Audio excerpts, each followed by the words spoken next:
Bonjour à tous, j'espère que vous allez bien. On l'attendait, elle est enfin là, la première bande-annonce de la mini-série Obi-Wan Kenobi. Le 9 mars 2022 a été une grande journée pour notre communauté. En début d'après-midi, le compte Twitter de la série a publié son premier tweet et nous a accueillis avec un « Hello there ». Puis, le site Entertainment Weekly a partagé une couverture de magazine montrant Obi-Wan, l'arme à la main, ce qui nous a permis de découvrir son apparence dans la série. Et il a aussi publié un article nous montrant les premières images de la série et comprenant quelques petits détails croustillants. On en parlera bien entendu dans cette vidéo. Mais cela ne s'arrête pas là. Pendant la réunion annuelle des actionnaires de Disney, la bande-annonce nous a été révélée. Vous pouvez d'ailleurs la retrouver dans la description de la vidéo si vous ne l'avez pas encore vue. À présent, plongeons-nous dans cette bande-annonce et partons pour une nouvelle aventure avec Obi-Wan Kenobi.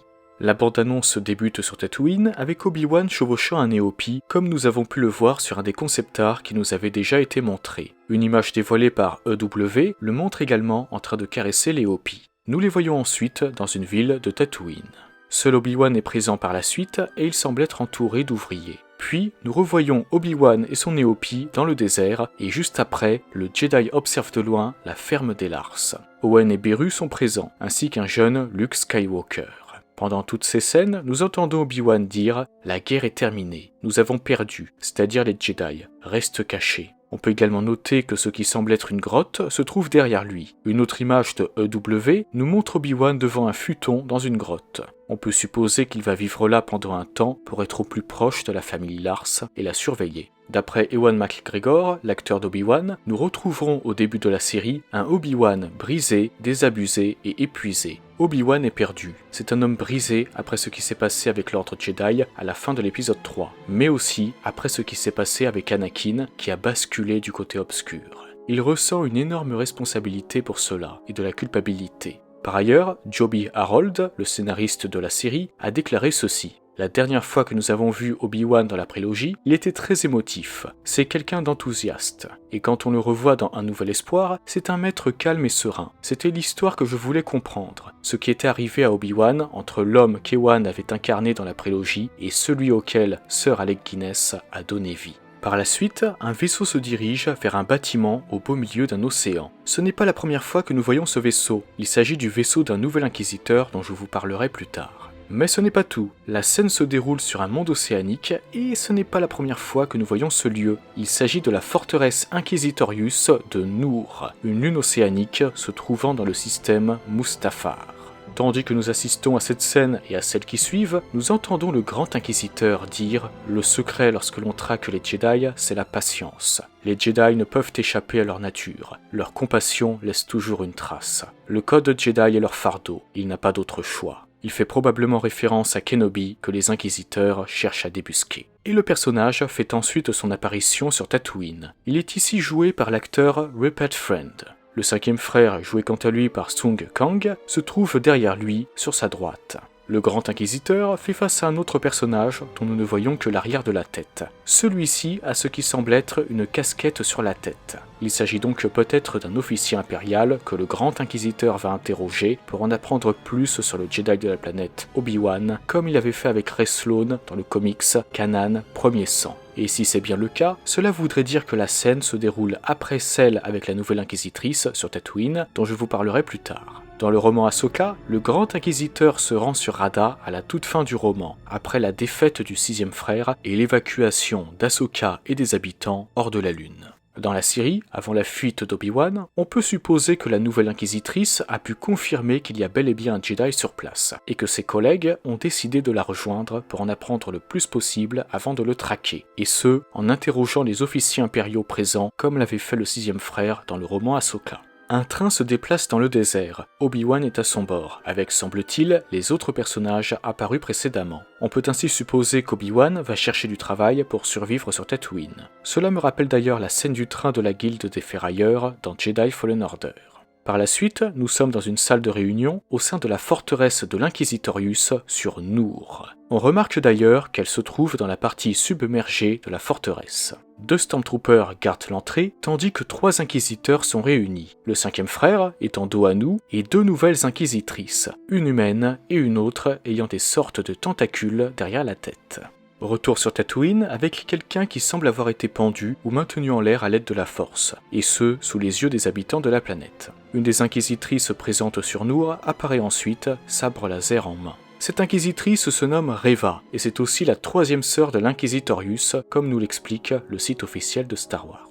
À l'instar des autres inquisiteurs, elle est sensible à la Force, et on nous affirme qu'elle sera un redoutable adversaire pour les Jedi survivants qu'elle traque pour l'Empire. La réalisatrice Deborah Shaw et le scénariste Joby Harold la décrivent comme impitoyablement ambitieuse. Moses Ingram, l'actrice de l'Inquisitrice, a également affirmé ceci. Dark Vador, le grand inquisiteur, et Reva partagent un objectif commun, propre au côté obscur. Ils sont dans la même équipe.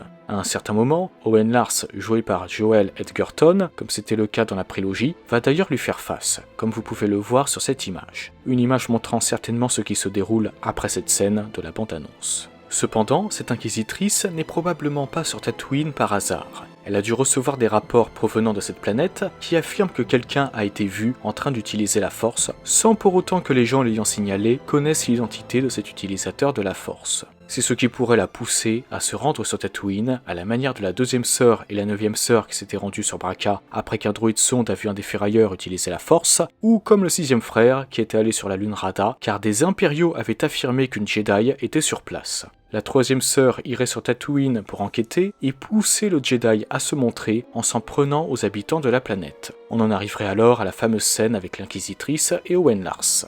Nous retrouvons ensuite Reva sur une autre planète, une planète urbaine nommée Daiyu, qui selon Joby Harold est un Hong Kong plein de graffitis et un peu tendu. Obi-Wan se rendra lui aussi sur cette planète, peut-être pour échapper à l'Inquisitrice et éloigner les Inquisiteurs de Tatooine afin de les empêcher de découvrir Luke. Non seulement les Inquisiteurs traquent les Jedi survivants, mais en plus, ils enlèvent des enfants sensibles à la Force pour le projet Récolte de l'Empereur, ayant pour but de les transformer en agents du côté obscur répondant à ses ordres. Obi-Wan ne ferait donc que poursuivre sa mission, protéger Luke à tout prix. La troisième sœur aurait ainsi suivi Obi-Wan sur Daiyu.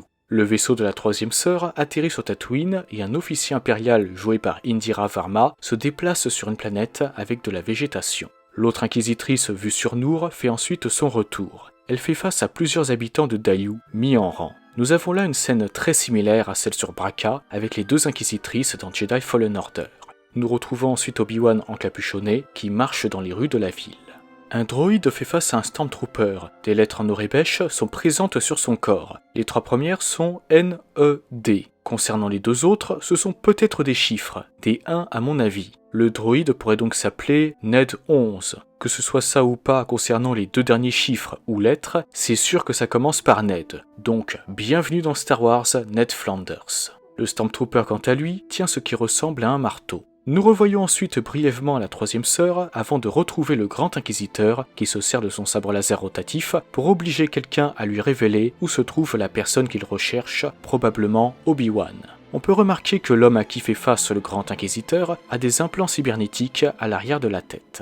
Le cinquième frère est accompagné de plusieurs Stormtroopers sur Daiyu, et nous voyons très brièvement ensuite ce qui semble être deux capsules de sauvetage dans l'espace.